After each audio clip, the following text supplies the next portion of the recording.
Mabel had never seen a mansion before. Her shoes clicked awkwardly on the marble as she stepped into the Sterling estate, her suitcase trailing behind her like a reluctant shadow. She was just 17, small, soft-spoken, the kind of girl who said thank you, even when insulted. From a poor village where every opportunity was a miracle, she considered this job nothing short of a blessing. When the taxi pulled away from the Sterling estate, Mabel stood alone before an iron gate taller than any tree in her village. The driver hadn't waited for a tip, just a nervous glance in the rearview mirror and tires crunching gravel as he sped off. The house beyond the gate was impossibly large, 3 stories high, maybe 4, if you counted the spire-like attic tower hidden behind thick vines. It wasn't a house, really. It was a fortress wrapped in ivy and old secrets.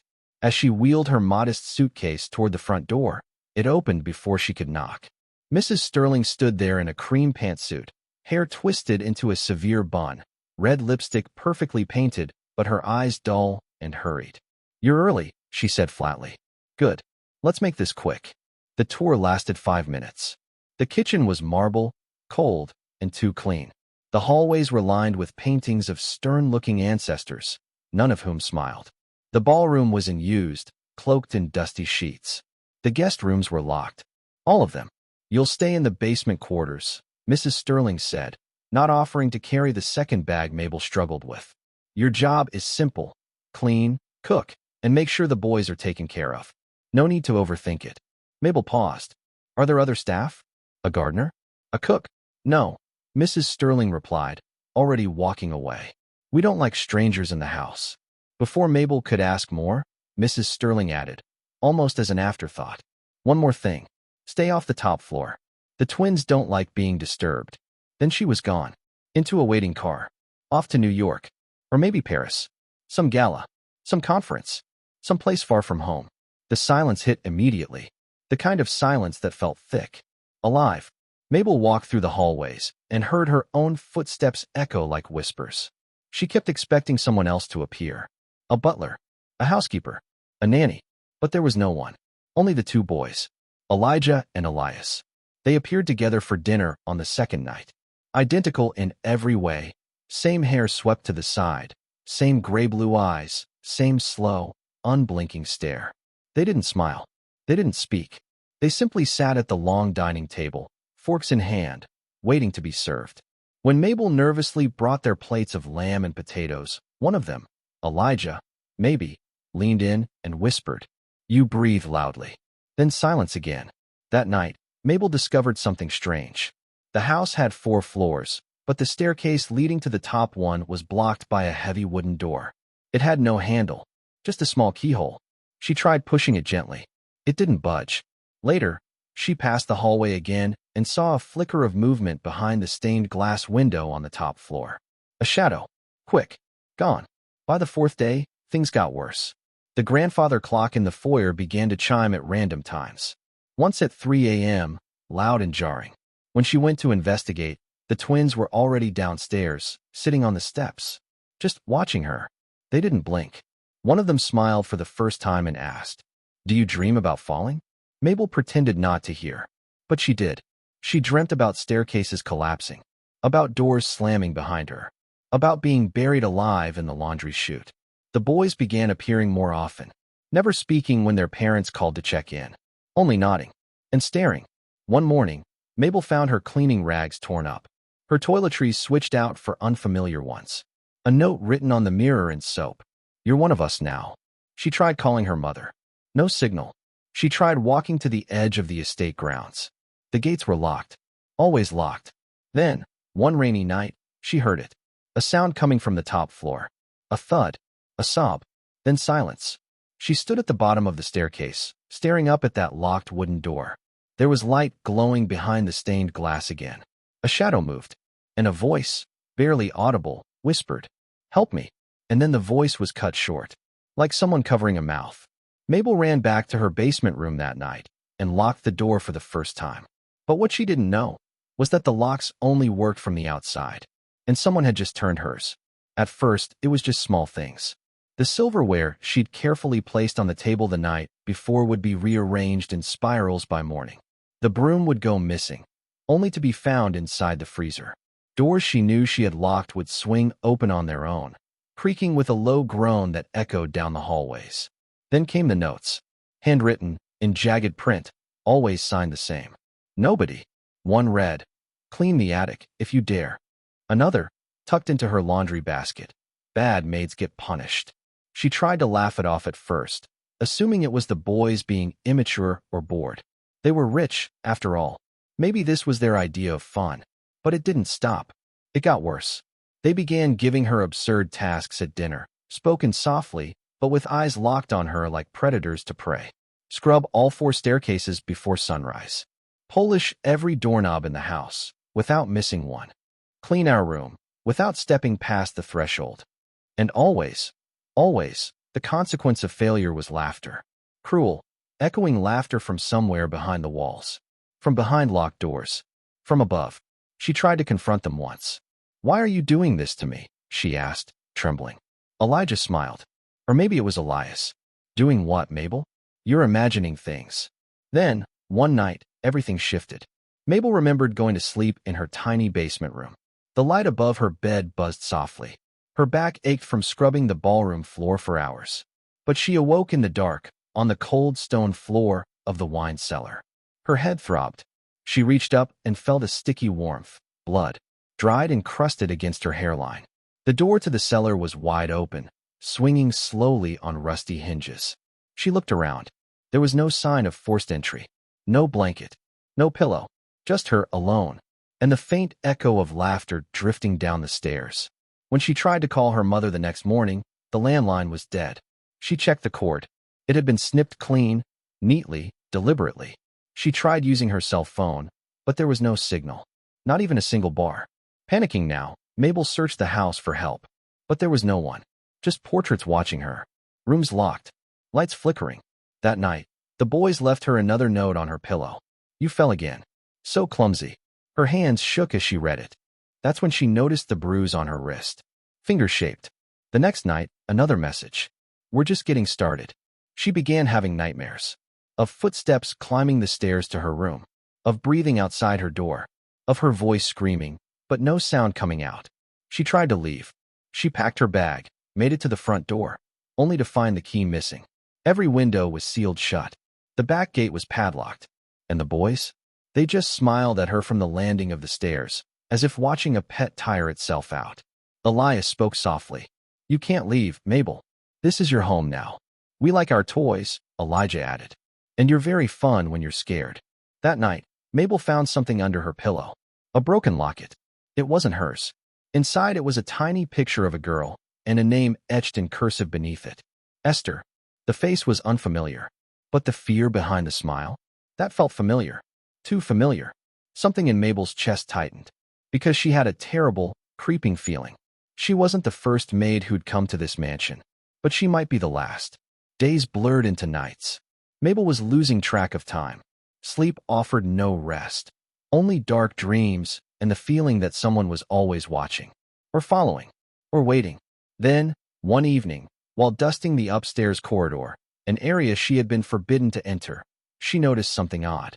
A faint whistle of air, coming from behind a wall vent just beside an ornate grandfather clock. Curiosity and desperation pushed her forward. She unscrewed the grate with a butter knife she had hidden in her apron. Inside, she found a small, dusty leather-bound book. It was a journal. The name on the front was faded, but inside were pages of handwriting. Sharp. Panicked. Female. Day 12. The twins, they're not like other boys. They make you feel like you're crazy. Like you're being watched, even when they're not in the room. Day 19. I tried to leave once. The doors were locked. Mr. and Mrs. Sterling never respond to my letters. No one visits this house. Day 23. They brought me to the attic. They made me kneel. They said they were testing loyalty. Day 28. If you're reading this, get out. Before they do to you what they did to me. That was the last entry. The pages that followed were torn out, violently. Mabel's breath caught in her throat. She flipped through the journal again, looking for more clues, more proof that she wasn't imagining the nightmare she was living in. She didn't wait for morning. That night, she packed everything she could into a small bag. Her wallet, the journal, a flashlight, her rosary, and tiptoed through the quiet halls of the mansion. Every floorboard creaked like it was screaming. She reached the front door and found it unlocked, something that hadn't happened in weeks. Was it mercy? Or a trap? She didn't care. She slipped outside into the cold night, barefoot and trembling, the journal pressed to her chest. She sprinted across the driveway, past the fountain, toward the side gate that led to the woods, toward freedom. Branches cracked under her feet. The wind howled. Her heart pounded so loudly it drowned out every sound around her. She could see the gate. Just a few steps more. Her hand reached out for the latch. Going somewhere. Two voices, one left, one right. She turned. There they were. Elijah and Elias, standing on either side of the gate, smiling, barefoot, unblinking. Elijah held a flashlight. Elias, something worse, a garden trowel stained. We told you, Mabel, Elias said gently. No one leaves unless we say so. Mabel stepped back, breath caught in her throat. Her hands were shaking, her legs ready to collapse. We like you, Elijah added. Esther didn't listen either. She ran too, and now she's somewhere close. Mabel turned and ran. Into the woods. Away from their voices. Away from the house. Away from whatever fate they had planned for her. But the darkness was thick. Branches scratched at her face. Roots clawed at her ankles. Then, a shadow moved ahead. A figure. A girl. Pale dress. No face. Mabel screamed. She fell hard, slamming her knee into a rock. Her flashlight clattered and died. When she looked up, the girl was gone. The journal had fallen from her hand. And from behind her, footsteps approached, slow, deliberate, and full of cruel delight. Mabel survived the night, but barely. She never made it past the woods. She woke up cold and shivering on the kitchen floor. Her ankle bruised. The journal gone. Elias stood over her, swirling a glass of milk like it was wine. Sleepwalking, he said to no one. Such a dangerous habit. From that day forward, the game changed. No more illusions of kindness. The masks were off. She was isolated. The pantry was locked. If she wanted food, she had to knock. Sometimes they gave her bread soaked in vinegar. Other times, nothing. Doors that once opened easily now slammed shut. Her room was kept freezing cold. The hot water was cut off. They took her shoes. Her coat. The message was clear. You are not in control here. When she cried at night, they played classical music at full volume outside her door to drown her out. She tried to write a letter to her family, hid it in the lining of her mattress. The next morning, Elias held it in front of her face, slowly tearing it in half. You should be more careful with secrets. Then, one day, salvation seemed to arrive. Mrs. Sterling, the boy's mother, returned from yet another luxury event in Milan or Paris or London. She breezed through the marble foyer like a ghost dipped in perfume. Mabel fell to her knees when she saw her. Please, she whispered, trembling. Please help me. I think the boys want to hurt me. Mrs. Sterling just looked at her for a long, long time. Then she smiled, a tight, fake smile, and gently patted Mabel on the shoulder. Don't make trouble, dear, she said, smoothing out her silk gloves. They don't like that. And just like that, she was gone. The door closed. The car drove off, and Mabel was alone again. Later that week, the twins invited a therapist to visit the house. An old family friend. They told her Mabel had mental health issues, said she suffered hallucinations, paranoia, delusions. She attacked Elias in his sleep, Elijah claimed, eyes wide with pretend innocence. We're scared of her. Mabel tried to speak up, but everything she said sounded unhinged. Because how could she possibly explain the truth? The therapist prescribed medication, advised rest and routine, and left. No one came back. Then her body gave out. One evening, while scrubbing the dining room floor, dizzy from hunger and exhaustion, she collapsed, face first into a puddle of bleach water. She didn't wake up in her bed. She woke in the attic, tied to a chair, barely able to move, wrists burning, lips split. The room was dark but for a single chandelier above her, its golden arms twisted like the fingers of a demon. The twins stood in front of her. Elias filmed. Elijah smiled. Now, Elijah whispered, brushing a strand of hair from her face, the real fun begins. And then, laughter. But it wasn't laughter from boys. It was laughter from something darker. Something broken. Something that wore human skin but had no soul beneath it. The attic was no longer just a room. It was a prison, a stage, a chamber of horrors. Mabel's hands were raw from the ropes. Her lips cracked. Her eyes hollow from nights without sleep. Her voice, barely a whisper. She had stopped pleading with words. Now, she cried without sound. But for the twins, this was the finale. They brought a camera, sleek, expensive, mounted on a tripod. It blinked red, recording. Elijah adjusted the lens while Elias fixed her hair like she was some doll in a twisted movie scene. Smile for us, Mabel, Elias said. It's the last thing anyone will remember of you. She whimpered. She begged. She cried until she couldn't breathe. Please, she rasped. Please let me go. I'll forget everything. I swear. The stereo in the corner clicked on. Classical music, Bach, flooded the attic. Loud. Violent. Enough to drown the soul. She screamed. They turned the volume up. She screamed louder. Elias threw his head back and laughed. The game was simple now. How much could she cry before her body broke? They filmed her tears. Her fear. Her silence. At one point, Elijah leaned in close, camera in hand, whispering, "We like capturing things right before they end." Time bled together after that. No one knows how long she lasted. Maybe it was hours. Maybe just minutes. Maybe the trauma made it feel longer. But at some point, Mabel stopped moving. Her body slumped forward. They nudged her. No response. Elias paused the music. The attic fell silent, eerily so. Is she? Elijah crouched and checked her pulse. A beat of stillness. Then he stood. She's gone. Just like that. No panic. No guilt. Just logistics.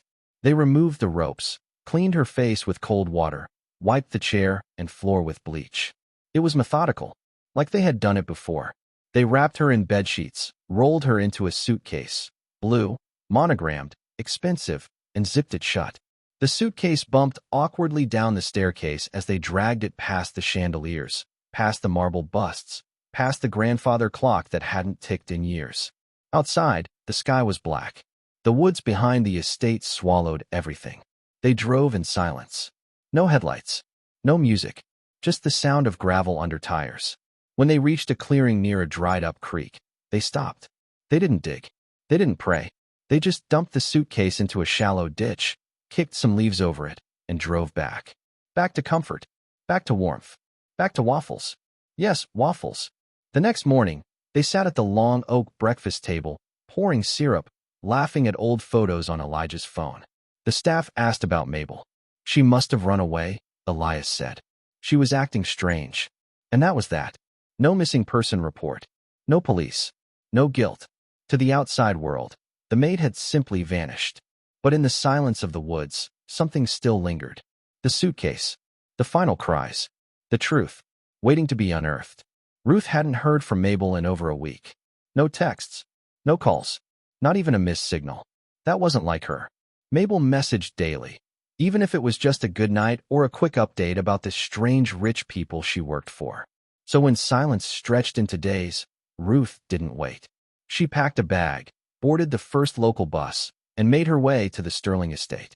She was polite when she arrived, patient, warm, but her eyes searched for her sister the second she stepped through the wrought iron gates. "Mabel," she called. The twins greeted her at the grand entrance, their smiles too wide. "She's not here," said Elijah. "Ran away," Elias added. "Took jewelry. Cash. Even tried to steal from us." Ruth's jaw tightened. That doesn't sound like Mabel. Well, she wasn't exactly stable, Elijah replied with a grin. They offered her tea. A room for the night. Apologies for the inconvenience. But Ruth didn't sleep. She didn't cry. She waited. And when the house was dark and the twins were asleep, she moved. She remembered Mabel's voice messages from weeks ago. "They keep me out of the attic. Always locked. That's where they go when they want to scare me." Now Ruth stood at the attic door. She picked the lock with the precision only an older sister learns. Always having to protect. Always having to fix what no one else saw. The door creaked open. The smell hit her first. Bleach, mildew, something metallic. Then she saw it. Ropes tossed carelessly in a corner. A mattress with dried, brown stains. A broken hairbrush. Scattered cloth scraps that used to be Mabel's uniform. The attic wasn't a room. It was a cage. Her pulse racing, Ruth's eyes landed on something near the far wall. A camera. She crouched beside it. The red light was off, but the SD card was still inside. She took it, snuck back to her room, locked the door, slid the memory card into her laptop. At first, static. Then, Mabel. Bound. Crying. Screaming. The twins laughing. Then silence. And then, the sound of zippers. Dragging. Ruth covered her mouth to keep from screaming. It was no longer a search. It was a case. And now, there was evidence. Ruth didn't sleep. She stared at the laptop screen long after the footage stopped playing. The screams, the laughter, the silence, they echoed in her mind like a siren she couldn't shut off. She burned with grief, yes, but it was the rage that moved her. Cold, focused, steady. By morning, Ruth had a plan. She made multiple backups of the footage, uploaded it to a secure drive, sent it to the local police and national child protection agencies. But she knew better than to wait for the system to act fast. So she uploaded it. Anonymous profile. Simple caption. This is what Elijah and Elias Sterling did to my sister. Her name was Mabel. She was 17. It took hours, not days. The clips spread like wildfire. TikTok, Reddit, YouTube, Twitter. Hashtags ignited across continents. Hashtag justice for Mabel. Hashtag Sterling twins. Hashtag expose the Sterlings. The public was horrified. Beautiful, wealthy boys smiling into cameras at charity events, school galas, church services, suddenly shown in grainy attic footage, tying up a bleeding girl and laughing at her screams. News stations picked it up within 24 hours. Wealthy twin brothers accused of murdering young Maid. Sterling twins, from high society to horror story. The video too disturbing to ignore. The Sterling parents released a statement. Our sons are victims of a smear campaign. The footage is doctored. But it was too late. The court of public opinion had already convened, and it wasn't buying apologies. Then came the search. Under pressure from international outrage, local authorities obtained a warrant. The backyard of the Sterling estate was cordoned off. It took one police dog less than 15 minutes to sniff out disturbed soil in the woods behind the property. What they found was a suitcase. Inside, Mabel's lifeless body. Cold, bruised, curled into herself as though trying to disappear. Wrapped in one of the twins' monogrammed blazers. DNA matched. The bruising patterns matched the video. The case was no longer speculation. It was murder. Neighbors began speaking out. Once the fear began to melt beneath guilt. We heard the screams, but figured it was just one of their horror films. They were always strange. Polite, but cold. I remember Mabel. Quiet girl. Sweet smile. Always seemed scared. Dozens of reports surfaced. Online users found old social media posts, grainy images from party nights in the mansion, glimpses of Mabel in the background looking pale, tired, too thin. There were even whispers from former tutors and staff. One teacher anonymously stated, "Those boys, they weren't right. But they were rich. And their parents were powerful." The Sterlings hired top lawyers, issued cease and desist orders, tried to scrub the internet. But the internet never forgets. Every attempt to bury the truth only fueled it further. And Ruth? She stood outside the estate with a poster of Mabel. She didn't shout. She didn't cry. She just stood. And millions stood with her. The courthouse overflowed with people, journalists, protesters, mourners, and curious onlookers who had followed the horror unfold online. Security had to double up. The Sterling name, once spoken with reverence, now stirred disgust. The courtroom buzzed when Elijah and Elias entered. Polished, smirking, matching navy suits, heads high, like they were models stepping onto a runway instead of murder suspects facing life in prison. Elijah leaned over to Elias and whispered something that made them both chuckle. Their smugness filled the room like poison. Ruth sat quietly in the front row, gripping a photograph of Mabel as a child. Wide smile, crooked braids, eyes full of dreams. Her jaw clenched, but her gaze didn't leave the twins once. The prosecution didn't need theatrics. They had the video. They had the journal Mabel kept during her last weeks, her words trembling on the page as she described the fear, the cruelty, the hopelessness. They had the statements from former tutors, landscapers, even a previous maid who'd quit after only 1 week. She came back home with bruises, her father had said. She never told us what really happened. We thought maybe she was clumsy. And then came the recording Ruth had uncovered from the attic. Audio only, but it chilled the courtroom. Let's see how long she lasts this time. Turn up the music. I don't want to hear her scream anymore. No one cares about maids. She'll disappear like the others. The defense tried. They called it discipline. Games that escalated. They blamed Ruth for seeking attention. They blamed Mabel, emotionally unstable, difficult, deceitful. But none of it held. The jury didn't take long. When the foreman stood, the room froze. On the charge of first-degree murder, we find Elijah and Elias Sterling guilty. The boys didn't laugh then. Their smirks vanished like smoke as the words echoed. Sentenced to death by hanging. Elias turned pale. Elijah tried to argue with the judge before a bailiff forced him back into his seat. In the back of the courtroom, someone whispered, "Finally." Outside, the crowd erupted into applause, chants, and tears. Posters of Mabel's face were held high. The Sterling parents refused to speak to reporters. Their family legacy now stained with permanent infamy. Ruth stepped up to the podium outside the courthouse. She didn't speak long. Just 10 words that would go viral across the world. They took her life, but they'll never take her voice.